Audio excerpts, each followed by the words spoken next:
Es importante saber entonces el comportamiento no verbal y es importante saber leer y entender esos códigos que los seres humanos tenemos. Nos comunicamos de diversas maneras. Es un lenguaje que en muchas de las ocasiones sabemos o entendemos, pero no somos conscientes de él. Es como cuando yo suelo decir, ¿sabemos cuántas veces hay que desparasitarse al año? Y a veces decimos 2. ¿Se han desparasitado? Es que no, me olvidé. No he tenido tiempo. No he podido hacer esto. Sabemos, pero no lo hacemos. Realmente nos olvidamos. Es decir, no lo hacemos consciente.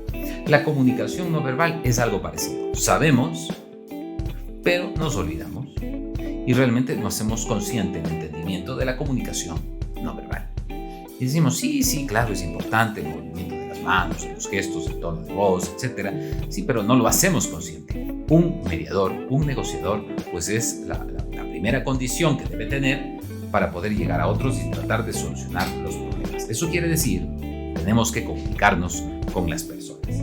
Y para ello es importante entonces que nosotros reconozcamos el cómo vamos a entender este comportamiento verbal.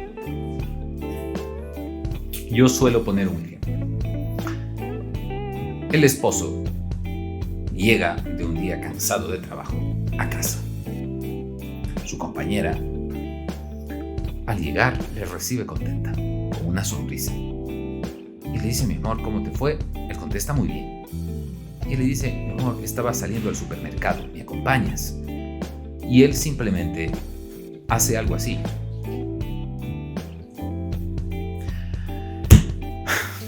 Ok, vamos. Ella ha recibido un mensaje. Y en ese momento ella va a decir, no, tranquilo, no nos vamos. Quedémonos en casa. Porque ella ha entendido el mensaje. Él va a decir, oye, pero ¿no me dijiste que quieres irte al supermercado? Sí, pero tú no quieres. Un ratito. ¿Cuándo he dicho yo que no quiero? No pongas palabras en mi boca. Ya creo que estás... ¿Cómo es que yo dije que no quiero? No, no he dicho que no quiero. Pero ella entendió que no quiere irse. ¿Usted qué entendió? ¿Quiere o no quiere irse? Realmente no quiere irse. Ha entendido que no quiere irse. ¿Cómo? Con un lenguaje no verbal. Por lo tanto, no es necesario que las personas digan, sino también el cómo lo dicen. O a veces el silencio, el no decir nada, pero su rostro, su gesto, sus condiciones, su cuerpo transmiten un mensaje. Entonces es importante el comunicamiento no verbal. Y para ello nosotros tenemos que reconocer y saber que este comportamiento verbal es importantísimo en la comunicación. Tan importante que suele decirse que podríamos dividir este tema de la comunicación. Hay un psicólogo iraní que se llama Albert Mehrabian. Es profesor universitario, llevó a cabo varios experimentos de comunicación y obviamente hizo su publicación y realmente podríamos decir que en este caso nos vamos a centrar en su estudio y en su propuesta de investigación universitaria. Mehrabian obviamente manifiesta que la comunicación está integrada por 3 elementos: palabras, voz y, por cierto, el lenguaje corporal. El lenguaje corporal, que son los gestos, posturas, movimiento de ojos, respiración, etc. Las palabras, obviamente, que nosotros decimos, y la voz, que es la entonación, el timbre, la velocidad que uno puede decir. Mehrabian manifiesta que el 93% del mensaje que transmiten las personas en una comunicación, y muchas veces no lo entendemos, él presenta una proyección y dice, de la comunicación, el 55% es no verbal, el 38% es la entonación y la forma de cómo se dice, el volumen, y el 7% son las palabras. Y eso nos hace pensar. Este psicólogo iraní nos dice el 55% de la comunicación es lenguaje corporal. Y además el 38% o más o menos es el tono, el timbre, el volumen de lo que digo. Y solamente entre un 7 o un 10% son las palabras. Y a veces pensamos que lo más importante es lo que se dice, lo que sale de aquí. Es el cómo se dice, la manera de cómo se dice. Yo puedo pedir a alguien, por favor, ¿me traes un vaso de agua? Tráeme un vaso de agua. Necesito un vaso de agua. Oh, disculpa. ¿Un vaso de agua, por favor? Cuando alguien va a pedir permiso, pues baja su tono. Disculpe. Si es el jefe, le va a decir, jefecito, ¿sabe qué? Tengo esto. No va a decir, oiga, necesito permiso, me voy a ir, necesito que no voy a venir a trabajar. El tono, la forma, la sumisión, la postura, todo nos está diciendo. Es importante reconocer entonces esta propuesta de este psicólogo iraní, que obviamente ha sido cuestionada y ha dicho el estudio en qué se basa y por qué no puede ser el 30% el lenguaje corporal y no el 50% o el 60%. Pues todo esto va cambiando. Hay otros estudios que complementan este estudio y dicen que la comunicación tiene 3 T's. La T del timbre, el tono, pero sobre todo, al último dicen el tino. Y el tino es cuándo decir las cosas, en qué forma decirlas. ¿Cómo le comunico a otra persona una mala noticia o una buena noticia? ¿Cómo saludo si esta persona es o no conocida, es o no famosa, ha tenido o no un problema? Mi reacción, mi cuerpo, indudablemente que me muestra que. Entonces, cuando hablamos de comunicación, estamos hablando de esa forma de cómo los seres humanos nos sentimos como un pez en el agua y aprendemos las maniobras del nado, aprendemos las maniobras de la comunicación, sabemos cómo decir las cosas, ¿sí? A veces podemos decirlas de una manera tan sutil, pero complementamos con un lenguaje formal de vestimenta, de códigos, de movimiento de las manos que nos permiten ser muy certeros en lo que estoy queriendo decir.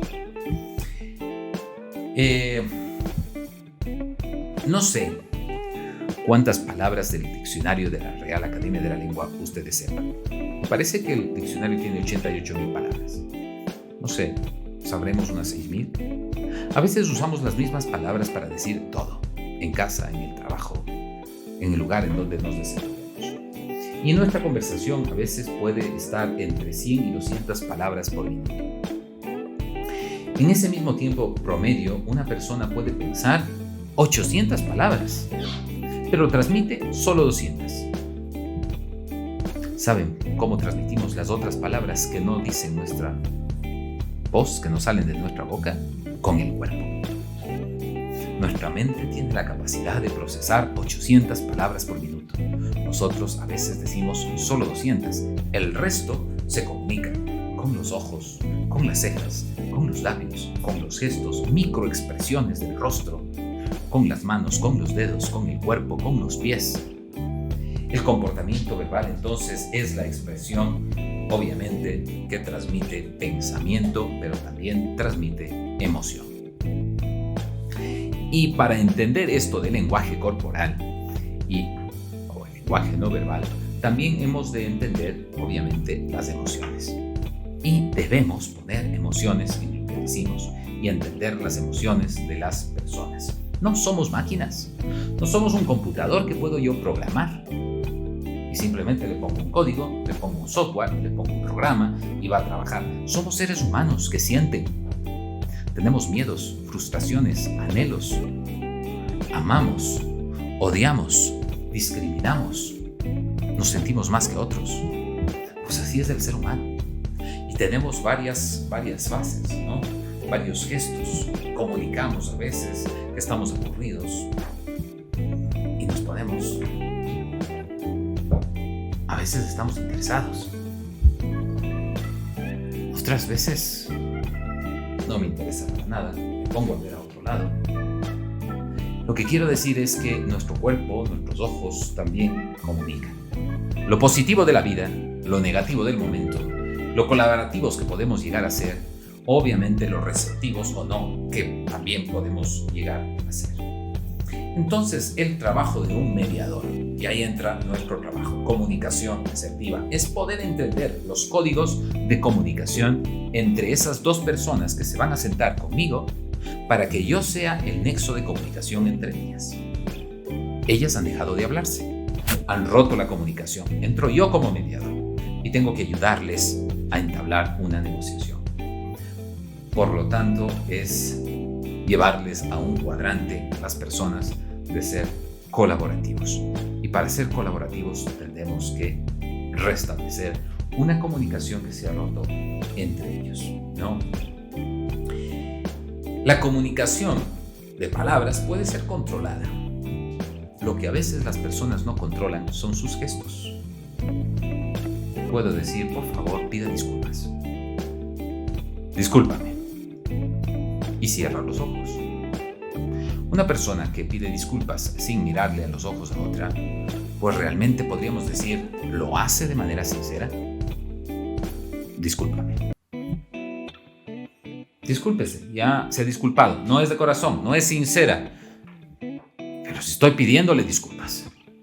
El juez me ha pedido que me disculpe públicamente, lo estoy haciendo. El cuerpo, la entonación, la forma de cómo decir, indudablemente también lo dice. Hay expresiones, obviamente, a veces que son intencionales. Y cuando tenemos una conducta intencional, es decir, voy a transmitir esto, pero lo voy a decir con una forma y voy a hacer un gesto que le va a molestar a otra. Yo sé qué le debo decir, cómo le debo decir, qué le debo tocar para que otra persona, obviamente, se moleste. Y somos campeones en eso. Sabemos cómo sacar a las personas de sus casillas, sabemos cómo molestar a las personas, sabemos cómo hacer que se enojen las personas. Lo que no sabemos es cómo reparar lo que hemos roto. Fíjense ustedes o imagínense ustedes en un toro bravo en una tienda de porcelana. Va a romper todo. Así somos cuando estamos enojados. Toros bravos en una tienda de porcelana. Después queremos reparar las piezas que hemos roto. Queremos reparar las relaciones que hemos roto. Pero nuestros gestos, nuestras palabras son como bombas. Explotan y rompen absolutamente todo. Así que el trabajo de un mediador no es nada fácil. El restablecer relaciones de dos personas que se han llevado años muy bien y que a veces han discutido y que han roto una relación emocional también es complicado y es complejo. Debemos entonces prepararnos para leer lo que los demás quieren decir, lo que las palabras no dicen, pero lo que el cuerpo, las manos, el rostro sí lo hacen, lo que el tono, el timbre y el tino sí lo hacen. Entonces nos quedamos con este criterio que me parece interesante del psicólogo Mehrabian, en el que se expresa que la comunicación no verbal es un 55% de la comunicación, el tono de voz es el 38 o 40% y bueno, las palabras, lo que decimos es un 7 a un 10%. Importante reconocer entonces que lo verbal, lo que decimos, es lo menos importante. Creo que estamos entonces de acuerdo en que el cómo lo decimos y nuestro lenguaje corporal es lo más importante, ¿no? En este caso, yo decía, las palabras, en lo que transmitimos. Fíjense ustedes que no es lo mismo comunicarse entre hombres y mujeres.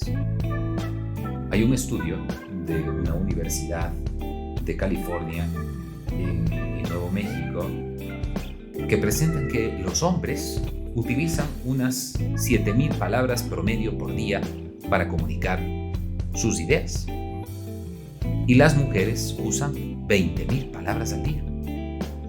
Eso quiere decir que las mujeres hablan más que los hombres. ¿Será cierto? Esto nos debe llevar a entender una diferencia. Sí, tenemos una estructura diferente de poder entender y ver lo que pasa en la realidad.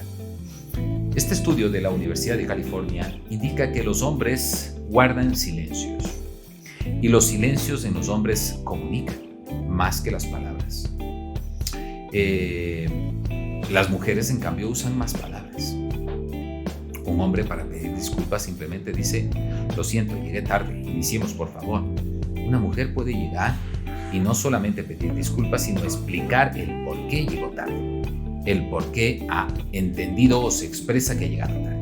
Entonces ahí vamos a tener justamente este entendimiento de las palabras. Y hay que buscar congruencia entre lo que se dice y el cómo se dice. Y hay que leer los canales de forma agrupada. No nos vamos a centrar solamente en ver cómo lo dice, sino también lo que dice. Y no solamente vamos a interpretar lo que está diciendo, sino el contexto, el medio, el lugar, el momento que lo está diciendo. Si este momento yo trato de comunicar algo, pues indudablemente va a ser el por qué estoy saludando. Si veo a dos personas saludarse en la calle, a lo mejor no llama mi atención. Pero si son dos líderes mundiales o dos empresarios que se han peleado, que se estrechan la mano, pues puedo decir: algo se resolvió. Y para mí, como mediador, en mi experiencia como mediador, yo me fijo mucho en las palabras y en la forma de cómo las partes que están peleadas o que tienen un conflicto y llegan a mi mesa de mediación, cómo se saludan. ¿Se saludan o no? ¿Se estrechan o no la mano? Hoy en día, con estas nuevas formas de comportamiento y de distanciamiento social, es más difícil la interacción humana. A veces ya no se da un apretón de manos, porque el apretón de manos decía mucho, la forma de cómo se indica, la fuerza de cómo se saluda. Hoy en día, bueno, a lo mejor un puño o simplemente una venia puede llegar a ser la forma de cómo nosotros comunicamos. Pero es importante reconocer entonces esa fuerza. La mano, la postura de la mano es importante, ¿no? Si alguien dice: bien, yo tengo manos limpias, pero la mano indudablemente me transmite. Si yo, siendo profesor, estoy en un salón de clase y llega un estudiante tarde y me dice: profesor, ¿puedo pasar? Yo le voy a decir: sí, ven, pasa acá y siéntate aquí. Le indico dónde sentarse y le autorizo o no a pasar. Pero mi mano es el instrumento de comunicación que estoy utilizando. Fíjese la palma de mi mano que está hasta abajo. Está dando una orden. Pero si a mi salón de clase llega el rector o el decano, que es una autoridad superior a mí, indudablemente me va a pedir permiso para pasar. Y le voy a decir: por favor, pase. Venga, bienvenido. Adelante, este es su salón de clase. ¿Para dónde está mi palma de la mano? Para arriba, porque estoy invitándole a pasar. Al estudiante, que a lo mejor debe tener una sumisión y respeto hacia mí, le voy a decir: ven, la palma hacia abajo. Solamente este cambio comunica y lo entendemos. Por lo tanto, estas reglas de comportamiento no verbal tienen que ser interpretadas en un contexto, en las circunstancias y en el momento en el que se está dando.